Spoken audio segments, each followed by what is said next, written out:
Y asimismo, entonces, los apóstoles ya estaban más desligados de esto y podían entonces hacer la obra para la cual habían sido llamados con toda libertad, y decían que cada vez donde la palabra del Señor crecía en números y en discípulos. Y de estos 7 diáconos vamos a contemplar la vida de Esteban, este hombre que decían que era lleno del Espíritu Santo, y era un hombre de mucha fe. Y vamos a seguir porque me gustaría que contemplemos todo el capítulo que termina el 6 y el 7, para que la palabra de Dios misma hable y que nos edifique. Y empieza arresto de Esteban. Entonces Esteban había comenzado su ministerio al cual le habían designado para atender a todas estas mujeres, a proveer. Pero resulta que, dice en el verso 8, y Esteban, lleno de gracia y de poder, hacía grandes prodigios y señales entre los pueblos. Entonces se levantaron unos de las sinagogas, llamados de los libertos, y de los de Cirene, de Alejandría, de Cilicia y de Asia, disputando con Esteban. Claro, se le estaba viniendo la verdad, que la verdad es predicar a Jesucristo, ¿no? Y ya ellos no consentían eso porque irían perdiendo muchos fieles, muchos adherentes a ellos. Eran ganados por los apóstoles y por el mismo Esteban, que dice acá que estaba lleno de gracia, y donde él iba seguramente se convertían multitudes de gente. Pero dice, no podían resistir a la sabiduría y el espíritu con que hablaba Esteban, ¿verdad? Entonces, ¿qué idea se les ocurrió? Y esto no es nuevo, porque hoy nos asombramos lo que pasa en el mundo, o especialmente acá en nuestro país. Entonces dice, sobornaron a unos para que dijesen que le habían oído hablar palabras blasfemas contra Moisés y contra Dios.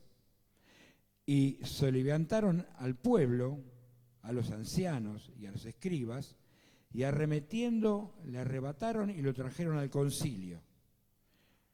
Y como mejor idea, ¿qué hicieron? Pusieron, dice, testigos falsos que decían, este hombre no cesa de hablar palabras blasfemas contra este lugar santo y contra la ley. Pues le hemos oído decir que este Jesús de Nazaret destruirá este lugar y cambiará las costumbres que nos dio Moisés. Entonces, todos los que estaban sentados en el concilio, al fijar los ojos en él, vieron su rostro como el rostro de un ángel. Qué bárbaro, ¿no? La plata, el dinero, hace lo que quiere, ¿no? Siempre fue igual. Esto es viejo, parece, ¿no? Sobornaron y entonces empezaron a blasfemar en contra de Esteban, porque como no tenían la verdad, no podían contra la verdad que Esteban estaba predicando, que era la verdad de Dios. Y se les ocurrió hacer esto. Lo llevaron al concilio y lo pusieron frente al juez del concilio. ¿Para qué? Para ver qué iban a hacer con él. Pero dice que, qué notable esto, ¿no? En el verso 15, que todos los que estaban sentados en el concilio, cuando miraron los ojos de Esteban, vieron como que fuera un ángel. Algo le vieron, ¿no? Algo distinto tenía Esteban. Y empezando el capítulo 7, defensa y muerte de Esteban. El sumo sacerdote dijo entonces, ¿es esto así?, le preguntó a Esteban. Y él dijo, no se defendió a sí mismo Esteban, ¿no? Y empezó a decir, varones, hermanos y padres, oíd, el Dios de la gloria apareció a nuestro padre Abraham, estando en Mesopotamia, antes que morase en Harán. Y le dijo, sal de tu tierra y de tu parentela, y ven a la tierra que yo te mostraré. Entonces salió de la tierra de los caldeos y habitó en Harán, y de allí, muerto su padre, Dios lo trasladó a esta tierra en la cual vosotros habitáis ahora. Y no le dio herencia en ella, ni aún para asentar un pie, pero le prometió que se la daría en posesión y a su descendencia después de él, cuando él aún no tenía hijo. Y le dijo Dios así, que su descendencia sería extranjera en tierra ajena, y que los reducirían a servidumbre y los maltratarían por 400 años. Mas yo juzgaré, dijo Dios, a la nación de la cual serán siervos, y después de esto saldrán y me servirán en este lugar. Y le dio el pacto de la circuncisión, y así Abraham engendró a Isaac, y lo circuncidó al 8º día, e Isaac a Jacob, y Jacob a los 12 patriarcas. Los patriarcas, movidos por envidia, vendieron a José para Egipto, pero Dios estaba con él. Y el libro de todas sus tribulaciones, y le libró de todas sus tribulaciones, y le dio gracia y sabiduría delante de Faraón, rey de Egipto, el cual lo puso por gobernador sobre Egipto y sobre toda su casa. Vamos a hacer una reseña hasta este punto. Esteban estaba haciendo todo este discurso y nótese que nunca se defendió a sí mismo. Él hablaba palabra de Dios y daba una cronología de todo lo que había sucedido desde que el pueblo de Dios iba a ser cautivo en Egipto y todas las cosas que iban a pasar. Yo creo que le estaba hablando a su corazón ahí, Esteban, para que piensen y sientan que era la verdad y que lo estaban juzgando mal, porque él no decía nada malo. Pero bueno, ahí sigue, en el verso 11 dice, vino entonces hambre en toda la tierra de Egipto y de Canaán, y grande tribulación, y nuestros padres no hallaban alimentos. Cuando oyó Jacob que había trigo en Egipto, envió a nuestros padres la primera vez, y en la segunda, José se dio a conocer a sus hermanos, y fue manifestado a Faraón el linaje de José. Y enviando José hizo venir a su padre Jacob y a toda su parentela en número de 75 personas. Así descendió Jacob a Egipto, donde murió él y también nuestros padres, los cuales fueron trasladados a Siquem y puestos en el sepulcro que a precio de dinero compró Abraham de los hijos de Hamor en Siquem. Pero cuando se acercaba el tiempo de las promesas que Dios había jurado a Abraham, el pueblo creció y se multiplicó en Egipto, hasta que se levantó en Egipto otro rey que no conocía a José. Este rey, usando de su astucia con nuestro pueblo, maltrató a nuestros padres, a fin de que expusiesen a la muerte a sus niños, para que no se propagasen. Y en aquel mismo tiempo nació Moisés y fue agradable a Dios. Y fue criado 3 meses en casa de su padre. Pero siendo expuesto a la muerte, la hija de Faraón lo recogió y le crió como a hijo suyo. Y fue enseñado a Moisés en toda la sabiduría de los egipcios, y era poderoso en sus palabras y obras. Y Y cuando hubo cumplido la edad de 40 años, le vino al corazón el visitar a sus hermanos, los hijos de Israel. Miren cómo son las cosas, ¿no? Cómo Dios va haciendo lo que Él prometió. Son secuencias que van pasando y por años, no fueron tan rápidas. Pero después aparece Moisés, quien iba a tener un protagonismo sobre todo esto, sobre toda la historia del pueblo de Dios, de sacarlo de esclavitud. Dios le había encomendado a Moisés esta tarea, que no era nada fácil. Y todo esto lo estaba relatando, diciéndoselo Esteban, para hacerles entender que todo lo que él decía no era palabra en vano ni blasfemia, como le dijeron en el concilio que él estaba blasfemando y estaba hablando cosas que no eran correctas. Y seguimos con la palabra. Y al ver a uno que era maltratado, lo defendió, al ver a uno de su pueblo, ¿no? E hiriendo al egipcio, vengó al oprimido.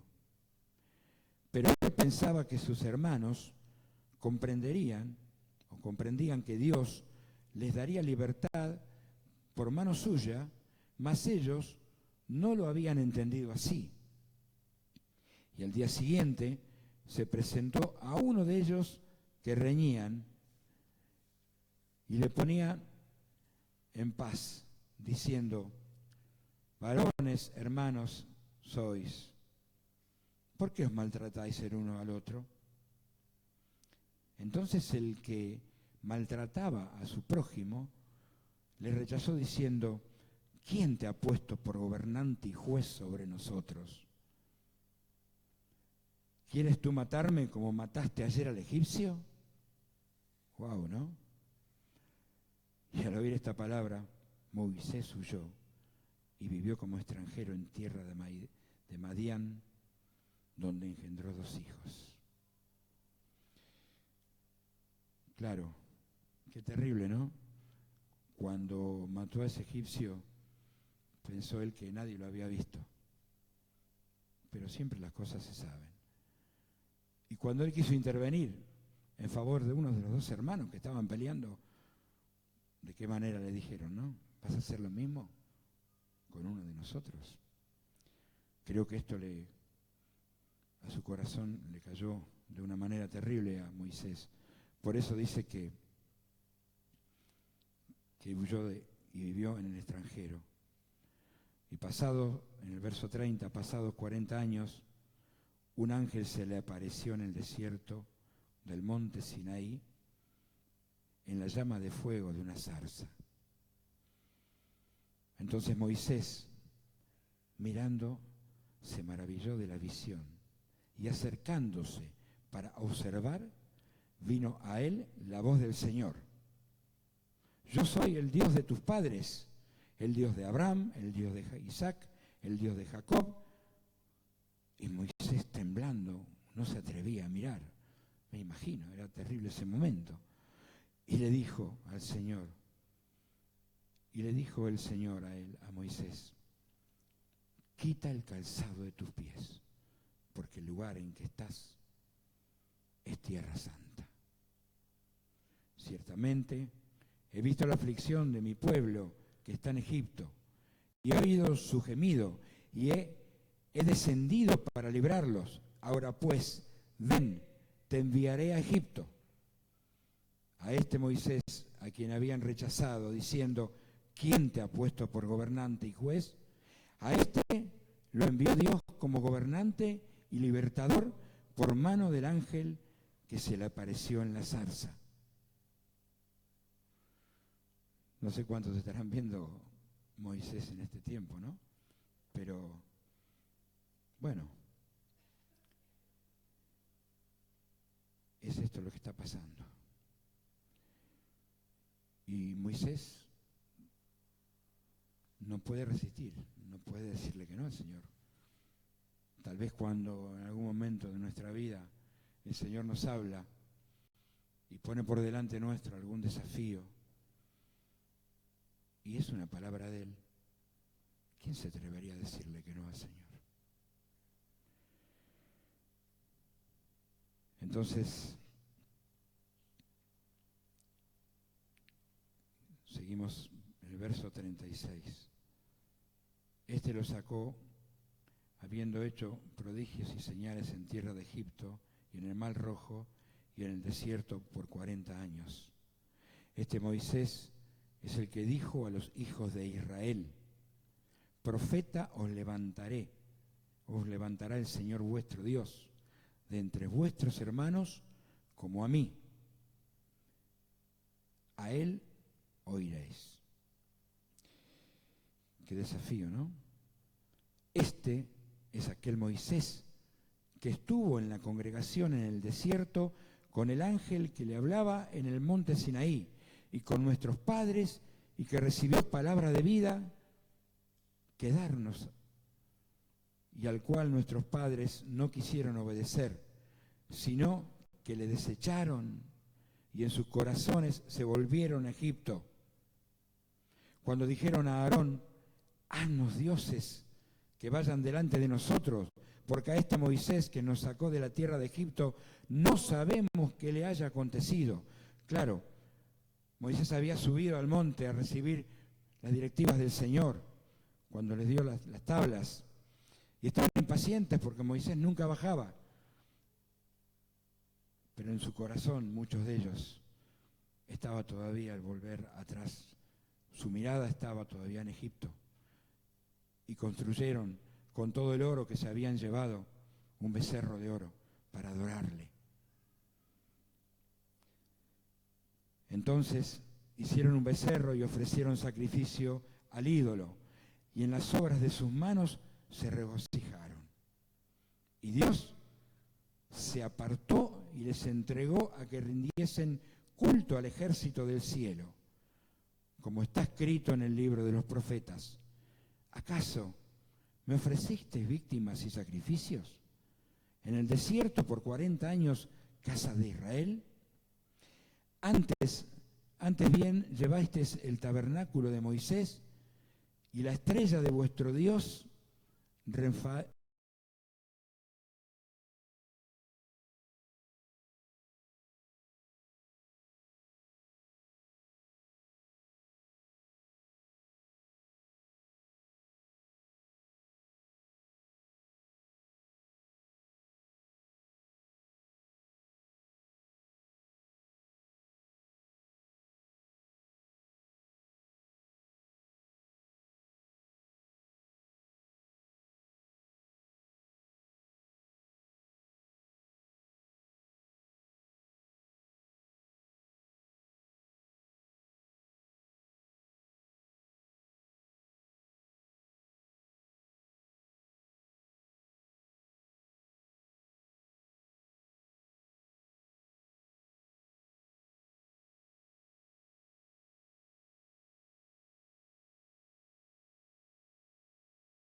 servían para ponerlos a ellos todavía más con él, porque hablaban palabras de verdad y no la querían reconocer.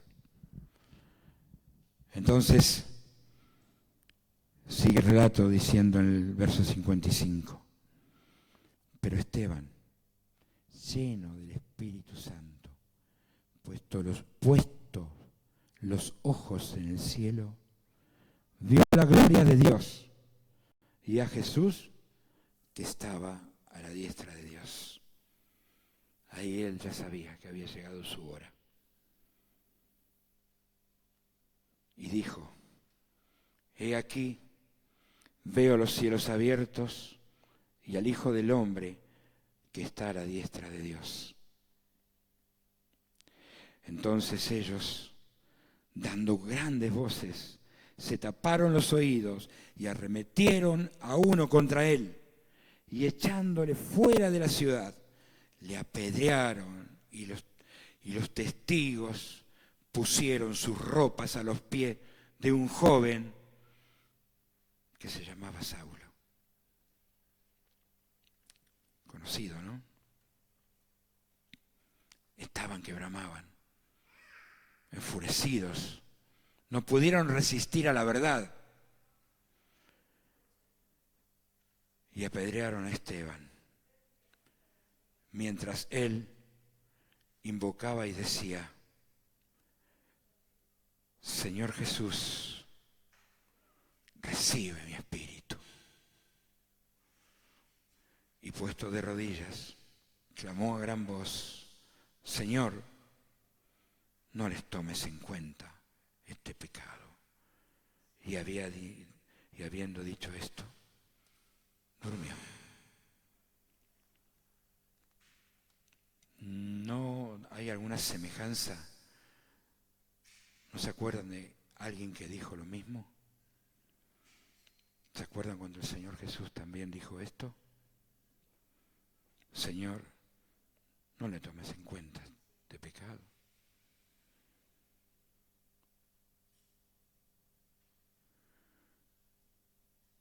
Aleluya. Y también cuando dijo recibe mi espíritu, ya sabía que él iba a estar con el Señor.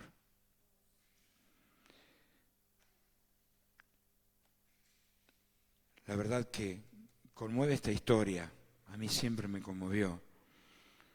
Y dije, qué bueno para compartirla, para entender que cuando uno decide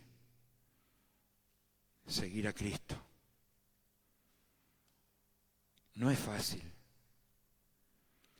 Que cuando uno decide hacer la voluntad de Dios, mucho menos. Y tal vez vamos a tener que pasar por momentos difíciles, pero que no podemos jugar a medias con estas cosas. Esteban fue el primer mártir de la historia, pero a él no le importó nada. Él renunció a todo. Dejó todo lo que él tenía en su vida, por seguir a Cristo, por servirle a Él, y aún darle su vida. Saben, muchas veces cantamos canciones tan lindas que dicen, Señor, mi vida te daré, Señor, quiero entregarme a vos, Señor, quiero hacer esto por vos. Y a veces nos quedamos en estas lindas canciones. Pero cuando llegue el momento de jugarnos, ¿a dónde estaremos? ¿Nos pasará como Pedro?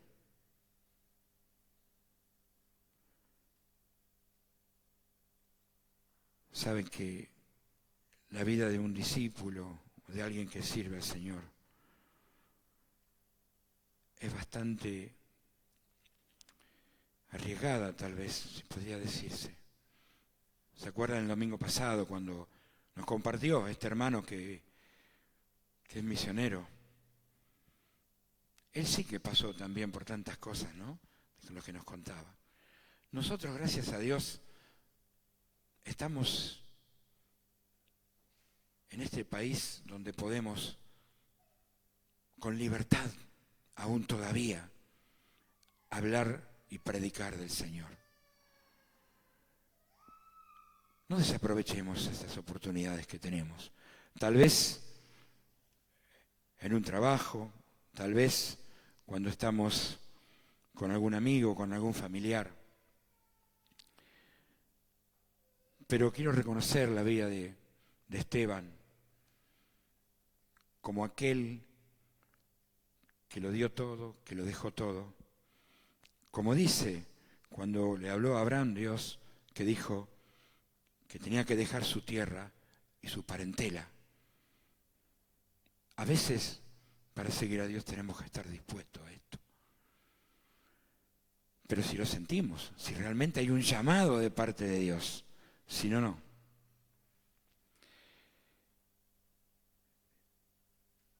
Yo sé que a lo mejor es muy difícil esto para muchos de nosotros. Para mí creo que también. No sé si estaré preparado o no para tantas cosas. Cuando llegue el momento, tal vez el Señor dice que no nos va a hacer soportar más de lo que podemos. Y Él aún, en los momentos difíciles, como hasta ahora, nos va a seguir ayudando, nos va a seguir cuidando y protegiendo. Esteban yo creo que sabía cómo iba a ser su final, pero no le importó.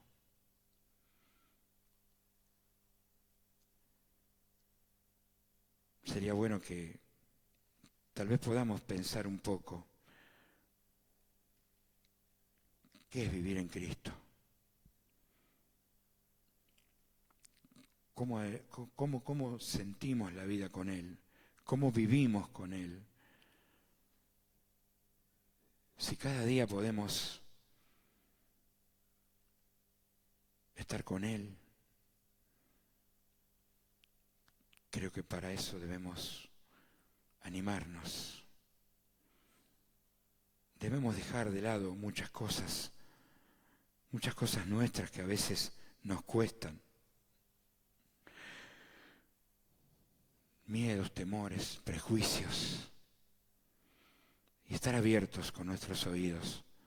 Porque tal vez el Señor tenga algo para nosotros. Muchas veces queremos y decimos, Señor, ¿en qué te puedo servir? ¿En qué puedo ocupar mi tiempo? ¿Qué puedo hacer en la iglesia? Hay muchas tareas. Pero acudir al llamado es algo que debemos hacerlo sabiendo que estamos seguros que es lo que sentimos.